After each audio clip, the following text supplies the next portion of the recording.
Bon, quelle heure est-il? 3h18. Et ben voilà une heure parfaite pour filmer ma FAQ. Salut à tous, on se retrouve aujourd'hui pour la fameuse vidéo FAQ. Il a dit Q. Je suis pas dans l'humour de base. Je vous ai demandé sur mon Instagram de m'envoyer des questions auxquelles je vais pouvoir répondre dans cette vidéo. Ça sera donc la 4e vidéo sur ma chaîne. Je me suis dit qu'après une petite vidéo réaction et 2 petits vlogs, petit, 26 minutes quand même, je me suis dit que c'était le meilleur moment pour la poster, pour permettre aux gens qui ne me connaissent pas de me découvrir, et aux gens qui me connaissent déjà de me découvrir, mais un petit peu mieux. Donc, commençons sans plus tarder.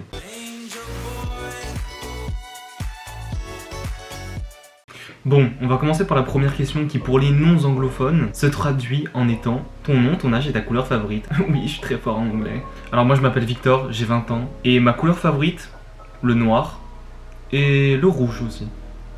Et même si t'avais pas demandé, je suis français, chinois et cambodgien. Donc eurasien. Alors oui, j'ai une grande sœur. Elle a 22 ans et elle s'appelle Maïli. Bon, on me demande souvent ce que je fais comme sport. Alors non, je fais pas de foot, malgré que je sois un très grand fan de foot. Pendant très longtemps dans ma vie, j'ai fait du taekwondo, qui est un art martial coréen pour ceux qui connaissent. Donc voilà, je suis ceinture noire. Et plus récemment, j'ai fait du kickboxing. Question suivante! Alors, en ce qui concerne le type de contenu qu'il y aura sur ma chaîne, j'ai pas vraiment de concept. J'ai pas envie de rester bloqué dans tel ou tel type de vidéo. Genre par exemple, j'ai pas envie que ma chaîne devienne une chaîne de vlog, qu'elle devienne une chaîne de gaming, de podcast, de toute vidéo en tout genre. Et j'ai plutôt envie d'être libre de faire à peu près tout ce que je veux sur ma chaîne. Je pense que ça vient du fait que j'ai grandi à l'époque où YouTube était en plein développement. Donc ça a été l'émergence d'à peu près tous les grands youtubeurs qu'il y a maintenant. Et quand j'étais plus jeune, quand j'étais au collège, au lycée même, et ben je regardais à peu près tous les types de contenus. Ça pouvait aller des podcasts, aux vidéos gaming, aux vidéos réactions, aux vlogs. J'ai un peu grandi en étant entouré d'à peu près tous les types de contenus. Et je pense que ça va avoir des répercussions sur le type de contenu que je vais pouvoir proposer sur ma chaîne. Rien que là pour mes débuts, j'ai déjà posté 2 vidéos vlog et une vidéo réaction. Là maintenant je vais poster une FAQ. Et puis par la suite je vais essayer de proposer des contenus qui sont un peu différents. Donc voilà, si vous souhaitez voir comment la chaîne va évoluer, n'hésitez pas à vous abonner et à proposer du type de contenu que je pourrais faire dans les commentaires. Tu t'es refait les lèvres? Non. Dis-nous enfin ta taille Koros. Alors c'est une question qui revient souvent, je sais pas pourquoi ça vous intéresse tant que ça. Je fais 1m81. Cette information n'a absolument rien changé à votre vie, mais vous vouliez la savoir, donc... On me donne souvent des tailles très différentes, donc n'hésitez pas à commenter la taille que vous pensiez que je faisais. Tu penses quoi des gens qui disent Chi? Question suivante. Qu'est-ce qui t'a donné envie de te lancer sur YouTube? Alors personnellement, j'ai commencé par être actif sur à peu près tous les réseaux, que ça soit TikTok ou Instagram par exemple. Mais je trouve que YouTube c'est un réseau un peu différent comparé aux autres. Par exemple sur Instagram tu peux poster des photos, tu peux poster des stories aussi. Sur TikTok tu postes des vidéos un peu courtes. Alors que sur YouTube c'est un format plus long, plus travaillé et qui permet de mieux t'exprimer à mon sens. T'as plus de possibilités, tu peux faire plus de contenus différents, poussés. Et je trouve par exemple que c'est plus récompensant de sortir une vidéo YouTube que de sortir une vidéo TikTok ou un post Instagram. Parce que ça demande plus de temps et d'investissement. Et ouais, je me suis dit pour moi que c'était l'occasion d'étendre le type de contenu que je pouvais proposer. Ça me permet aussi d'apprendre à monter, j'apprends plein de trucs avec mes débuts sur YouTube. Donc ouais, pour l'instant c'est quelque chose qui me plaît et qui me motive. Juste par curiosité, quelle est ta pire honte? Alors j'ai pas de pire honte en soi, j'ai pas vécu une vie très honteuse, mais un des moments honteux auxquels je pense le plus rapidement, c'était au lycée. Donc je vous mets dans le contexte, on est en hiver, il fait froid. Et vous savez quand il neige, mais pas trop, la neige un peu glacée, dégueulasse avec de la boue dedans, vous voyez le délire. On était à la récréation du matin je pense, donc j'étais dans la cour. Et donc à ce moment-là j'étais en plein milieu de la cour, j'étais en train de marcher. Quand tout à coup, vous en doutez, j'ai glissé dans la neige et je me suis ramassé. Vraiment dans une neige cadoueuse, dégueulasse, genre, donc j'étais dégueulasse. Si l'histoire s'arrêtait jusqu'à là, ça serait ok. C'est honteux mais on peut s'en remettre. Le problème à tout ça, c'est que, du coup, quand quelqu'un tombe, ton attention se retourne vers cette personne. Donc à ce moment-là, tout le monde me regardait. Certains n'avaient pas vu ce qui s'était passé, ils se doutaient que j'étais tombé comme une merde, enfin bref. Je me suis relevé tant bien que mal parce que ça glissait par terre quand même, tu vois. Et au moment où j'étais en train de me relever et tout le monde me regardait, et bah j'ai reglissé. Et je suis retombé comme une merde. Et cette fois-ci, tout le monde me regardait. Donc je vous laisse imaginer un peu le... Voilà, un moment très agréable à se rappeler. Ma musique du moment, ça se joue entre Butter de BTS et Advice de Taemin. Où achètes-tu tes vêtements? PS, t'as un flow de ouf. Alors déjà, merci. Et pour te répondre, qui habille? Question suivante. Dans un de tes lives, tu avais dit être timide, comment tu as fait pour surmonter ça? Contrairement à ce que beaucoup de gens pensent, J'ai longtemps été quelqu'un de très timide et réservé, introverti. Mais je pense que plus tu grandis, plus cette timidité s'estompe au fil du temps. Après, je pense que ça dépend un peu du vécu de chacun. Mais moi, pour le coup, plus le temps passait, moins j'étais timide, moins je ressentais cette gêne en public. Je pense que les réseaux sociaux, ça m'a aussi aidé dans ce sens-là. Après, j'avais déjà commencé à me débarrasser de cette timidité avant même que je commence les réseaux sociaux. Mais je pense que les réseaux sociaux, ça m'a permis presque définitivement de me débarrasser de cette timidité. Après, forcément, il y a des moments où je reste timide, mais beaucoup moins qu'avant. Donc, pour répondre à ta question, je pense que c'est un problème de mental. Et je pense qu'il faut travailler dessus au fur et à mesure. Et puis, au bout d'un moment, plus tu grandiras, plus elle disparaîtra, t'inquiète pas. Un fait sur toi. Bon, je pense qu'il y a beaucoup de gens qui l'ont déjà vu, mais je vais le remontrer pour ceux qui le savent pas. J'ai les joues plus ou moins élastiques. Je sais pas à quoi c'est dû, me demandez pas, mais ouais. T'as fait combien de colorations différentes? Alors personnellement, j'ai commencé à faire des colorations dans mes cheveux en septembre de l'année dernière, 2020 du coup. J'ai commencé par faire des mèches rouges. Ensuite, j'ai refait une coloration un peu brun, blond, pour avoir les cheveux un peu plus clairs. Ensuite, j'ai fait une coloration bleue. Et là, du coup, maintenant, je me retrouve avec une coloration noire, mais avec du vert en dessous. Voilà. Même si le vert, il est un peu en train de partir. Il faudrait que je le refasse, mais du coup, voici mon état actuel. Donc en ce qui concerne les colorations, si vous avez des suggestions de couleurs que je pourrais faire, n'hésitez pas à les mettre dans les commentaires, j'irai voir pour peut-être m'en inspirer. Veux-tu sortir avec moi? Non, désolé. Question suivante. Est-ce que tu as des complexes? Alors oui, énormément même. Je suis quelqu'un qui de base est très complexé. Après j'ai appris à vivre avec au fil des années. Mais je pense que peu importe qui on est, toutes les personnes dans ce monde ont des complexes, certains plus que d'autres, qui sont injustifiés d'ailleurs. Du coup, je pense qu'il faut apprendre à vivre avec le fait que personne n'est parfait, apprendre à s'aimer, apprendre à accepter qui on est et reconnaître notre juste valeur. Donc oui, aimez-vous les amis. RM said, love yourself. Bon, on s'est lancé dans la K-pop, autant y rester. BTS, ça représente quoi pour toi? Alors personnellement, BTS, je pense que c'est pareil pour beaucoup de gens parmi leurs fans. C'est un groupe de personnes qui m'a vraiment inspiré dans ma vie, sur beaucoup de domaines différents. Je trouve que c'est des modèles pour les gens, la communauté asiatique et plus particulièrement moi. Au-delà du fait que j'aime beaucoup leur musique, tout ce qu'ils peuvent proposer individuellement ou en groupe, en termes de musique, de paroles, un peu de tout. Je trouve que c'est des exemples sur à peu près tous les points en fait. Que ce soit style vestimentaire, musical, mental. Ils inspirent beaucoup de gens. Toute une génération, voire plusieurs générations. Pour moi, ce sont des gens qui véhiculent un message vraiment positif, que ça soit sur l'amour de soi-même ou contre le harcèlement. Donc ouais, je trouve que c'est des gens dont la jeune génération devrait s'inspirer afin de pouvoir devenir de meilleures personnes. Quelle serait la fréquence de tes posts sur YouTube?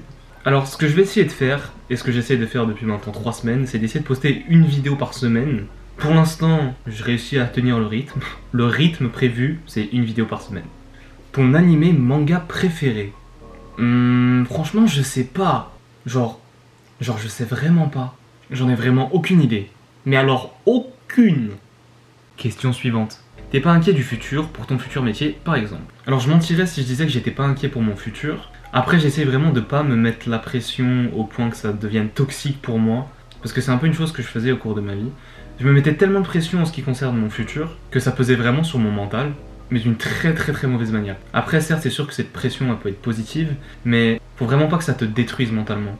Donc voilà, en ce qui concerne tout ce qui est orientation scolaire, avenir, futur métier, etc., je compte faire une vidéo plus approfondie sur le sujet de l'orientation. Voilà, c'est une vidéo que j'ai envie de faire depuis un petit moment maintenant parce que je sais qu'il y a beaucoup de gens qui sont perdus au niveau de tout ce qui est leur avenir. Donc, je la ferai prochainement, soyez à l'affût. C'est quand tu vas trouver un boulot? Y a pas à m'agresser en fait. Pourquoi t'as pas de meuf alors que t'es BG? Encore une fois, merci. Parce que les meufs, c'est toutes des Question suivante.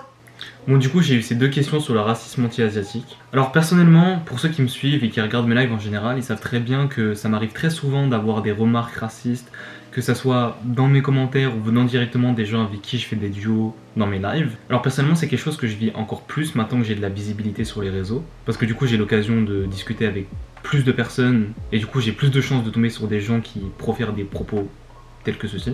Et je pense que c'est à ce moment-là que tu te rends vraiment compte que ce racisme envers la communauté asiatique est vraiment banalisé. Parce qu'il y a des propos que des gens permettent de tenir sans même se rendre compte de la connotation qu'ils ont. Donc c'est-à-dire que quand tu vas les éduquer sur le fait que ce qu'ils ont dit c'est raciste, je dis pas que leur personne en elle-même est raciste parce que parfois il y a des gens vraiment ils se rendent pas compte de ce qu'ils disent, ils se rendent pas compte à quel point ça peut être blessant. Donc je pense que de leur point de vue ce qu'ils disent c'est plus rigolo ou plus une façon de te piquer. Mais le réel problème tu t'en rends compte quand tu leur expliques de A à Z pourquoi ce qu'ils ont dit faudrait pas le dire, mais ils vont quand même rester dans l'optique que ce qu'ils ont dit, bah ça a rien de mal au final. Combien de fois j'ai fait des lives avec des gens leur expliquant calmement que ce qu'ils avaient dit c'était pas bien, et ils voulaient toujours pas revenir sur leurs propos ni s'excuser, et ils me faisaient passer pour le rabat-joie en disant vous savez pas rigoler, ah c'est bon, c'était qu'une blague. Donc je pense qu'il est là le problème, il est vraiment banalisé ce racisme envers les asiatiques. Tout type de racisme est bien évidemment horrible, mais comme je disais, je trouve que le racisme anti-asiatique il est beaucoup trop banalisé de nos jours, et que du coup pour moi c'est un réel problème. Après moi, ce type de propos ça m'atteint pas personnellement, parce que malheureusement j'ai envie de dire j'y suis un peu habitué depuis mon enfance, donc c'est pas quelque chose qui me touche, c'est plus quelque chose qui me rend triste par rapport à l'humain en lui-même. Donc oui, je pense qu'il est pris à la légère. Après, de moins en moins, je pense que les yeux s'ouvrent un peu sur ce type de racisme, et c'est bien d'ailleurs. Donc c'est toujours bien d'en parler et de militer contre celui-ci. Alors le permis. Je vous ai dit, il n'y a pas à m'agresser comme ça en fait. Question. Comment t'as atterri dans l'influence, t'as eu une visibilité rapide? Comme beaucoup de gens, je pense que j'ai commencé sur TikTok en fin 2020. De base, je postais un peu des TikTok pour rigoler avec mes amis américains. Donc il n'y avait pas vraiment une volonté de devenir famous, d'avoir plus de visibilité. Je pense que c'était plus pour poster des trucs pour délire avec mes potes, c'était plus un délire de base. Puis de fil en aiguille, il y avait de plus en plus de gens qui ont commencé à regarder mes vidéos, qui ont commencé à regarder mes lives, qui ont commencé à aller sur mon Instagram. Donc je pense que tout ça c'est un peu arrivé sans que je m'en rende vraiment compte.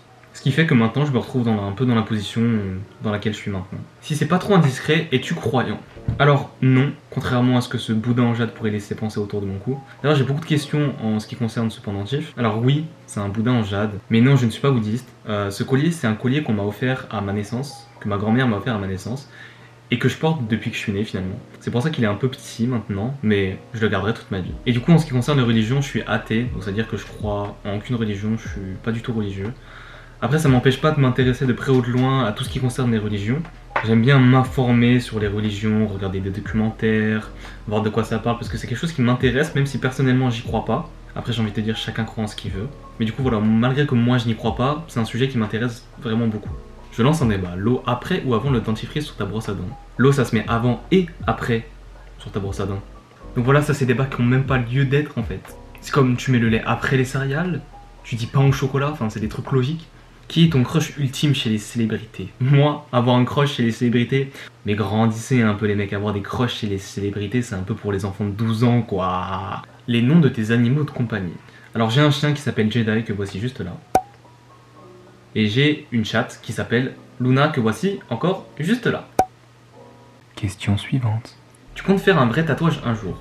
Alors oui, je compte me tatouer un jour, je comptais même le faire récemment, jusqu'à ce que je me dise que c'était pas forcément une bonne idée de le faire en été, parce que je voulais le faire sur mon avant-bras.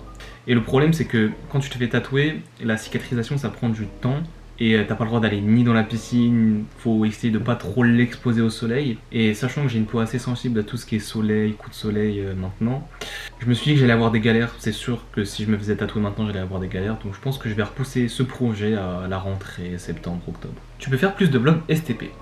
Alors c'est prévu, j'ai déjà des vlogs qui sont tournés dans ma caméra, mais comme je l'ai dit tout à l'heure, je compte pas faire de ma chaîne YouTube une chaîne de vlog.